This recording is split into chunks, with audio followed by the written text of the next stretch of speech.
Börsenpanik wegen den Trump-Zöllen. Was kannst du machen, um dich davor zu schützen? An dieser Stelle noch ein kurzer Hinweis auf unser Plan B-Seminar in Zürich, was ja wieder im Mai 2025 stattfindet. Dort beschäftigen wir uns genau mit solchen Themen wie Plan B. Wie kann ich mich vorbereiten auf so unvorhergesehene Ereignisse wie zum Beispiel diese Trump-Zölle? Ein Plan B, der hat viele Aspekte, den man berücksichtigen muss. Darunter eben auch die Themen, die wir jetzt in diesem Video besprechen.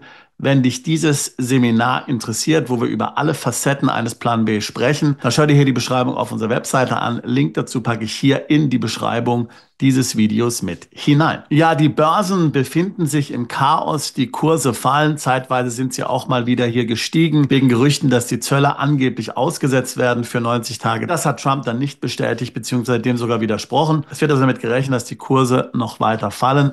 Insbesondere sind natürlich die amerikanischen Aktien betroffen, insbesondere jene, die in den letzten Jahren sehr stark gestiegen sind natürlich jetzt in den letzten Tagen auch ziemlich mitgenommen worden und gefallen. Aber auch Aktien an anderen Börsenplätzen waren natürlich betroffen, wenn auch nicht so stark. Wie sollte nun deine Strategie sein? Wie kannst du mit solchen Unwegsamkeiten umgehen? Nun also grundsätzlich natürlich machen wir hier keine Investmentberatung. Das heißt, ich würde jetzt auf keinen Fall dir raten, panikartig hier alles zu verkaufen. Vielmehr ist es wichtig, eine langfristige Anlagestrategie zu haben.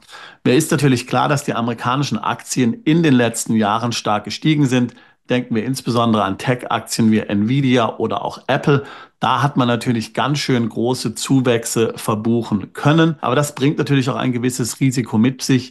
Und wir haben davon ja schon regelmäßig hier auf diesem Kanal auch gesprochen. Wir raten schon lange unseren Mandanten im Rahmen eines Plan B, ihr Vermögen international zu diversifizieren. Für viele bedeutet das zum Beispiel nicht zu viele Immobilien in einem Land wie zum Beispiel in Deutschland zu haben. Aber in gleicher Weise bedeutet dies natürlich auch nicht nur in amerikanische Aktien zu investieren, sondern auch in Aktien internationaler, nicht-amerikanischer Unternehmen. Wir haben ja hier schon öfters einmal Beispiele gebracht, insbesondere Bergbauaktien zum Beispiel können zum Teil sehr interessant sein. Unternehmen, die Gold abbauen, sind ja chronisch unterbewertet. Hier sollte man also in Erwartung eines steigenden Goldpreises ein Investment durchaus überlegen. Auch Dinge wie Energie zum Beispiel, auch altmodische Dinge wie zum Beispiel Kernkraft können durchaus interessant als Investmentoptionen sein. Hier muss man eben über den Tellerrand hinausschauen. Ganz sicherlich ist es so, dass in diesen Aktien nicht so viel Musik drin ist wie in den amerikanischen Tech-Aktien, wenn dann wirklich hier der Markt gut läuft. Aber dafür sind natürlich auch nicht die Abstürze so horrend, wie wir es jetzt bei den amerikanischen Tech-Aktien gesehen haben. Das Gleiche gilt natürlich auch im Bereich Währungen. Wenn du momentan im US-Dollar investiert bist, dann macht es vielleicht Sinn, in andere Währungen zu investieren. Wir haben ja hier schon vielfach über den Schweizer Franken gesprochen. Auch der Euro ist natürlich momentan interessant im Vergleich zum US-Dollar, aber wir wissen ja alle, beim Euro gibt es dafür dann andere Risiken. Edelmetalle bleiben interessant, der Goldpreis steigt und steigt. Auch hier lässt sich also durchaus noch Vermögen schützen durch die richtige Investition. Als Grundsatz solltest du dir vornehmen, in reale Werte zu investieren. Vielfach sind ja die Bewertungen der amerikanischen Tech-Unternehmen komplett utopisch und unrealistisch, wenn man das dann mit den tatsächlichen Gewinnen vergleicht. Aber die Investments, die ich gerade eben hier vorgestellt habe, die sind eben interessant, weil es real existierende Werte sind und nicht irgendwelche Fantasiewerte, die hier rein in der Fiktion existieren. Hier sind dann auch Länder interessant, die man nicht so ohne weiteres auf dem Radar hat. Wir reden ja hier vielfach über Lateinamerika oder auch Asien.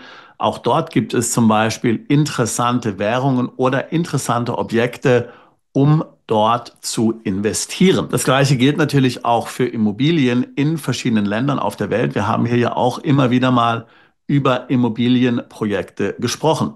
Wie gesagt, ich will dir jetzt nicht raten, hier alles panikartig zu verkaufen. Es ist sicherlich wichtig, dass du hier eine langfristige Strategie etablierst, aber ich will dir gleichzeitig sagen, nur weil es jetzt möglicherweise hier auf den Märkten in den USA bergab geht, heißt das nicht, dass das aller Tage Abend ist und dass jetzt alle alles verlieren werden. Das ist natürlich komplett falsch, aber man muss sich eben langfristig überlegen, wie man investieren will, wie man hier sein Vermögen international diversifizieren möchte, um sich vor solchen regionalen Unwegsamkeiten, wie wir es jetzt gerade erleben, zu sichern. Also ich würde dir raten, dich intensiv mit dem Thema auseinanderzusetzen, dich damit zu beschäftigen, dich weiterzubilden, hier Informationen zu sammeln, zu lesen. Das ist sicherlich der Beginn hier, dein Vermögen international zu diversifizieren, auch schon mal erste Schritte zu machen. Ich meine, ein Konto in der Schweiz zu eröffnen ist nicht besonders schwierig. Ein Konto in Georgien zu eröffnen ist nicht besonders schwierig. Auch in Serbien ist dies möglich. Wir reden davon ja immer wieder hier. Und das ist auch komplett legal.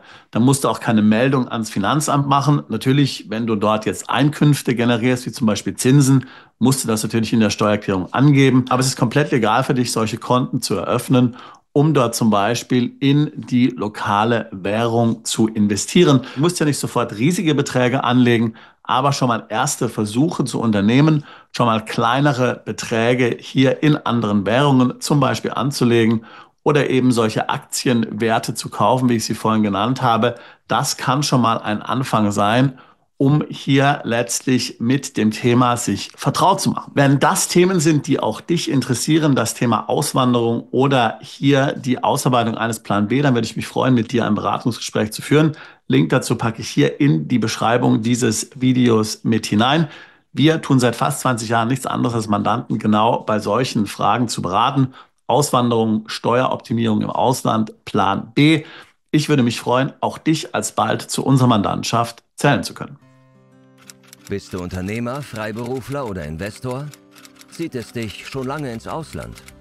Mach heute den ersten konkreten Schritt in eine Zukunft mit mehr Geld und mehr Freiheit. Buche ein Beratungsgespräch mit Sebastian und seinen Kollegen.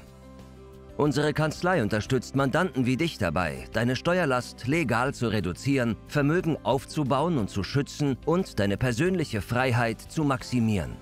Profitiere jetzt von unserem Fachwissen und unserem Netzwerk. Gehe zu mandatierung.com und werde Mandant unserer Kanzlei.